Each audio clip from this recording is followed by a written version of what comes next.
Daniel, chapitre 3. Le roi Nebuchadnezzar fit une statue d'or haute de 60 coudées et large de 6 coudées. Il la dressa dans la vallée de Dura, dans la province de Babylone. Le roi Nebuchadnezzar fit convoquer les satrapes, les intendants, les gouverneurs, les grands juges, les trésoriers, les jurisconsultes, les juges et tous les magistrats des provinces pour qu'ils se rendissent à la dédicace de la statue qu'avait élevée le roi Nebuchadnezzar. Alors les satrapes, les intendants et les gouverneurs, les grands juges, les trésoriers, les jurisconsultes, les juges et tous les magistrats des provinces s'assemblèrent pour la dédicace de la statue qu'avait élevée le roi Nebuchadnezzar. Ils se placèrent devant la statue qu'avait élevée Nebuchadnezzar. Un héros cria à haute voix, « Voici ce qu'on vous ordonne, peuple, nation, hommes de toute langue.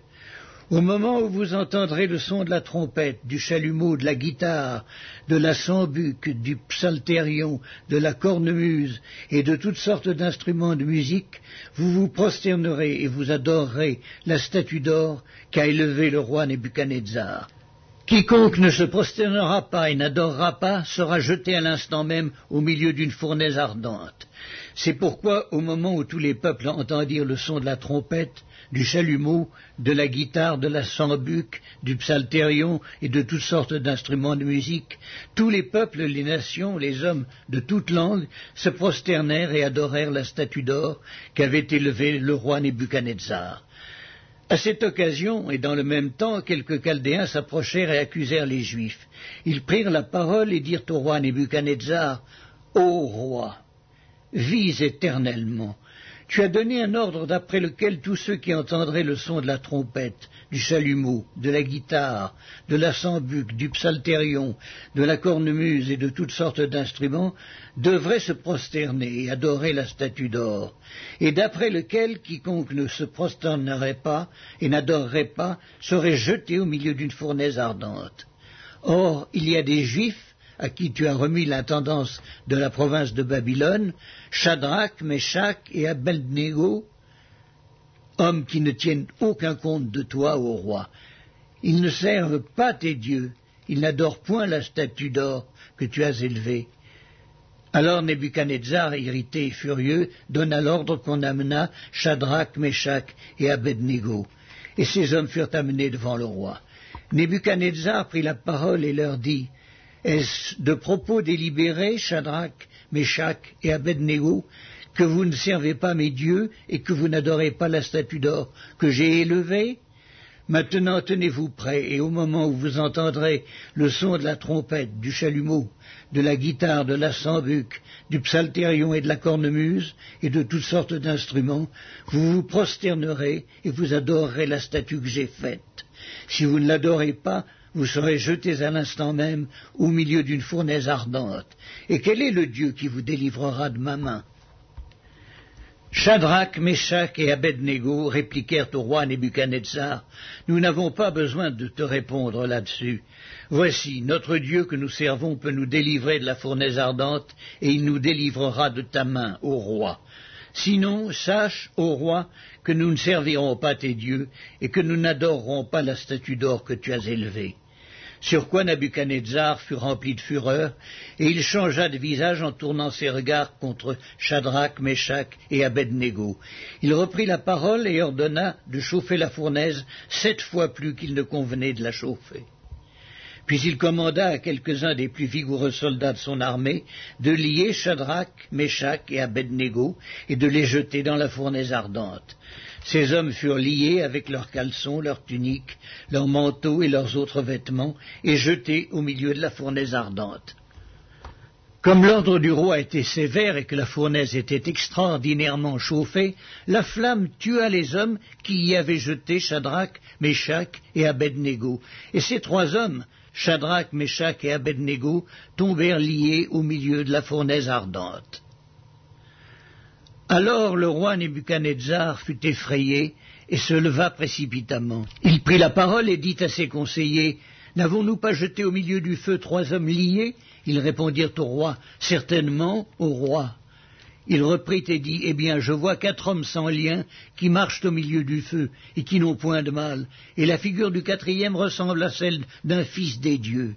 Ensuite, Nebuchadnezzar s'approcha de l'entrée de la fournaise ardente, et prenant la parole, il dit, Shadrach, Meshach et Abednego, serviteurs du Dieu suprême, sortez et venez. Et Shadrach, Meshach et Abednego sortirent du milieu du feu. Les satrapes, les intendants, les gouverneurs et les conseillers du roi s'assemblèrent. Ils virent que le feu n'avait eu aucun pouvoir sur le corps de ces hommes, que les cheveux de leur tête n'avaient pas été brûlés, que leurs caleçons n'étaient point endommagés et que l'odeur du feu ne les avait pas atteints.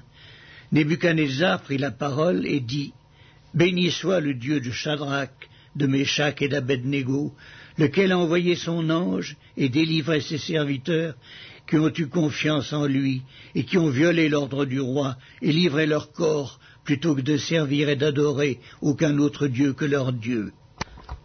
Voici maintenant l'ordre que je donne. Tout homme, à quelque peuple, nation ou langue qu'il appartienne, qui parlera mal du Dieu de Shadrach, de Meshach et d'Abednego, sera mis en pièces et sa maison sera réduite en un tas d'immondices, parce qu'il n'y a aucun autre Dieu qui puisse délivrer comme lui. Après cela, le roi fit prospérer Shadrach, Meshach et Abednego dans la province de Babylone. Daniel, chapitre 4. Nebuchadnezzar, roi à tous les peuples, aux nations, aux hommes de toute langue qui habitent sur toute la terre. Que la paix vous soit donnée avec abondance. Il m'a semblé bon de faire connaître les signes et les prodiges que le Dieu suprême a opérés à mon égard. Que ces signes sont grands, que ces prodiges sont puissants. Son règne est un règne éternel, et sa domination subsiste de génération en génération. Moi, Nebuchadnezzar, je vivais tranquille dans ma maison, et heureux dans mon palais. J'ai eu un songe qui m'a effrayé, les pensées dont j'étais poursuivi sur ma couche, et les visions de mon esprit me remplissaient d'épouvante. J'ordonnai qu'on fît venir devant moi tous les sages de Babylone, afin qu'ils me donnassent l'explication du songe. Alors vinrent les magiciens, les astrologues, les chaldéens et les devins. Je leur dis le songe et ils ne m'en donnèrent point l'explication. En dernier lieu se présenta devant moi Daniel, nommé Belchatsar, d'après le nom de mon Dieu, et qui a en lui l'esprit des dieux saints. Je lui dis le songe. Belchatsar, chef des magiciens, qui as en toi, je le sais, l'esprit des dieux saints, et pour qui aucun secret n'est difficile, donne-moi l'explication des visions que j'ai eues en songe. Voici les visions de mon esprit. Pendant que j'étais sur ma couche, je regardais, et voici, il y avait au milieu de la terre un arbre d'une grande hauteur. Cet arbre était devenu grand et fort, sa cime s'élevait jusqu'aux cieux, et on le voyait des extrémités de toute la terre. Son feuillage était beau et ses fruits abondants.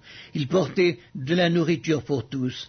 Les bêtes des champs s'abritaient sous son ombre, les oiseaux du ciel faisaient leur demeure parmi ses branches, et tout être vivant tirait de lui sa nourriture. Dans les visions de mon esprit que j'avais sur ma couche, je regardais, et voici, un de ceux qui veillent et qui sont saints descendit des cieux. Il cria avec force et parla ainsi. Abattez l'arbre et coupez ses branches, secouez le feuillage et dispersez les fruits, que les bêtes fuient de dessous et les oiseaux du milieu de ses branches. Mais laissez en terre le tronc où se trouvent les racines et liez-le avec des chaînes de fer et d'airain parmi l'herbe des champs, qu'il soit trempé de la rosée du ciel et qu'il ait comme les bêtes l'herbe de la terre pour partage. Son cœur d'homme lui sera ôté et un cœur de bête lui sera donné, et 7 ans passeront sur lui. Cette sentence est un décret de ceux qui veillent, cette résolution est un ordre des saints, afin que les vivants sachent que le Très-Haut domine sur le règne des hommes, qu'il le donne à qui il lui plaît, et qu'il y élève le plus vil des hommes. Voilà le songe que j'ai eu, moi, le roi Nebuchadnezzar. Toi, Belchatsar, donne-moi l'explication, puisque tous les sages de mon royaume ne peuvent me la donner. Toi, tu le peux, car tu as en toi l'esprit des dieux saints. Alors Daniel, nommé Belchatsar, fut un moment stupéfait et ses pensées le troublaient. Le roi reprit et dit, Belshazzar, que le songe et l'explication ne te troublent pas. Et Belshazzar répondit, Mon Seigneur, que le songe soit pour tes ennemis et son explication pour tes adversaires. L'arbre que tu as vu, qui était devenu grand et fort, dont la cime s'élevait jusqu'aux cieux et qu'on voyait de tous les points de la terre, cet arbre dont le feuillage était beau et les fruits abondants, qui portait de la nourriture pour tous, sous lequel s'abritaient les bêtes des champs et parmi les branches duquel les oiseaux du ciel faisaient leur demeure, c'est toi, ô roi, qui es devenu grand et fort, dont la grandeur s'est accrue et s'est élevée jusqu'aux cieux, et dont la domination s'étend jusqu'aux extrémités de la terre.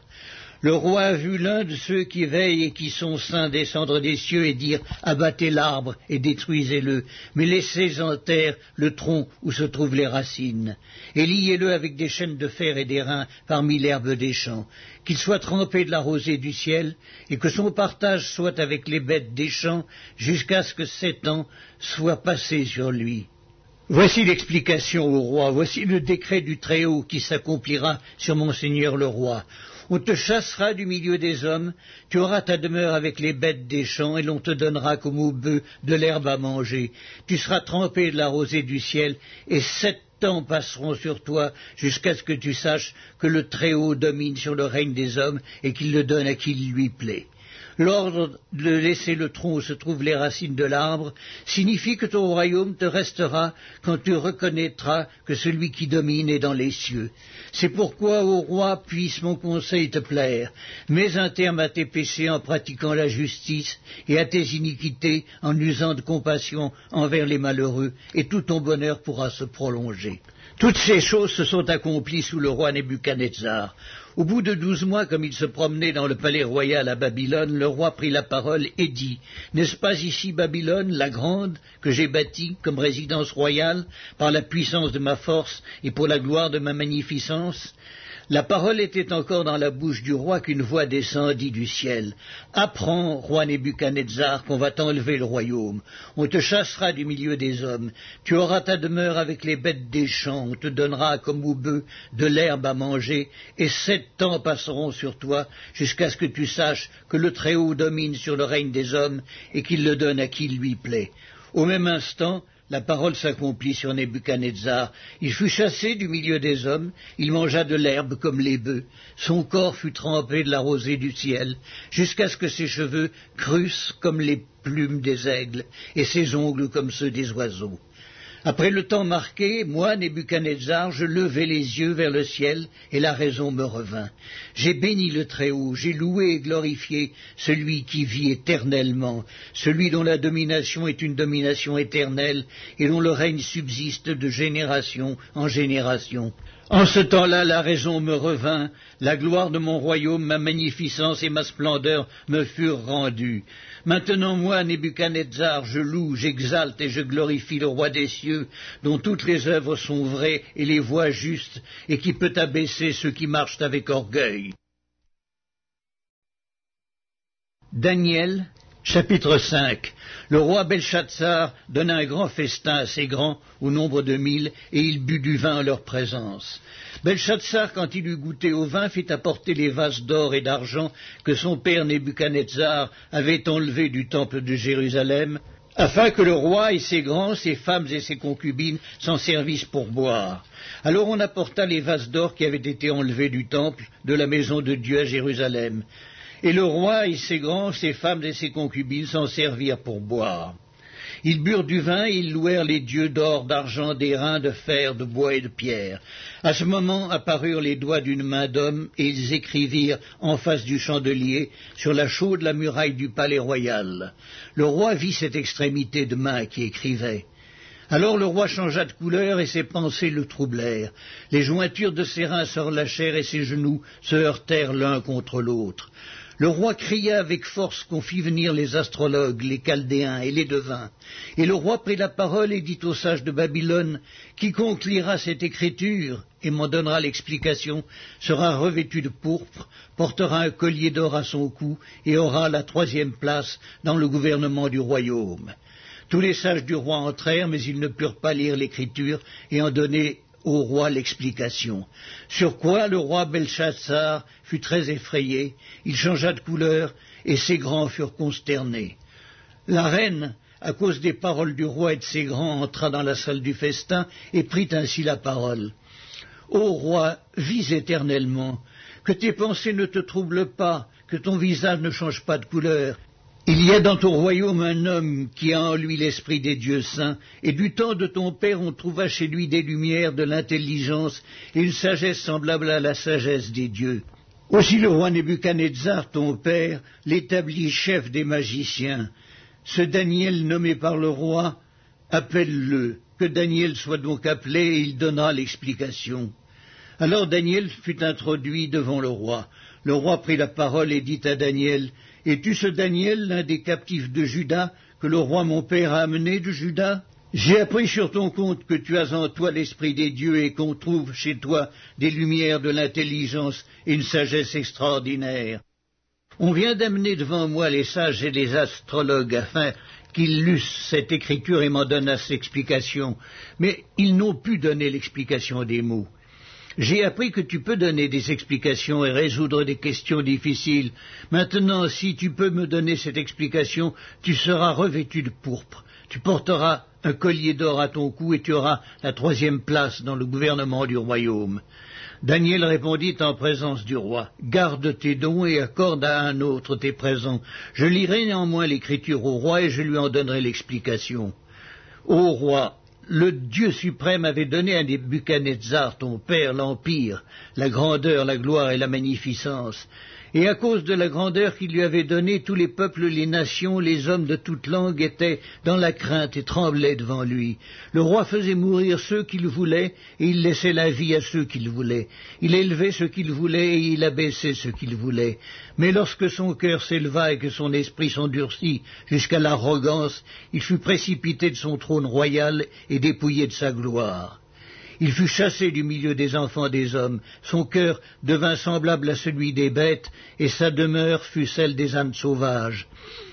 On lui donna, comme au bœuf, de l'herbe à manger, et son corps fut trempé de la rosée du ciel, jusqu'à ce qu'il reconnût que le Dieu suprême domine sur le règne des hommes, et qu'il le donne à qui il lui plaît. Et toi, Belshazzar, son fils, tu n'as pas humilié ton cœur, quoique tu susses toutes ces choses. Tu t'es élevé contre le Seigneur des cieux. Les vases de sa maison ont été apportés devant toi, et vous vous en êtes servis pour boire du vin, toi et tes grands, tes femmes et tes concubines. Tu as loué les dieux d'argent, d'or, d'airain, de fer, de bois, de pierre, qui ne voient point, qui n'entendent point, qui ne savent rien. Et tu n'as pas glorifié le Dieu qui a dans sa main ton souffle et toutes tes voix. C'est pourquoi il a envoyé cette extrémité de main qui a tracé cette écriture. Voici l'écriture qui a été tracée. Comptez, comptez, pesez et divisez. Et voici l'explication de ces mots. Comptez, Dieu a compté ton règne, et il y a mis fin. Pesé, tu as été pesé dans la balance, et tu as été trouvé léger. Divisé, ton royaume sera divisé, et donné aux Mèdes et aux Perses. Aussitôt, Belshazzar donna des ordres, et l'on revêtit Daniel de pourpre, on lui mit un collier d'or au cou, et on publia qu'il aurait la 3e place dans le gouvernement du royaume. Cette même nuit, Belshazzar, roi des Chaldéens, fut tué, et Darius le Mède s'empara du royaume, étant âgé de 62 ans.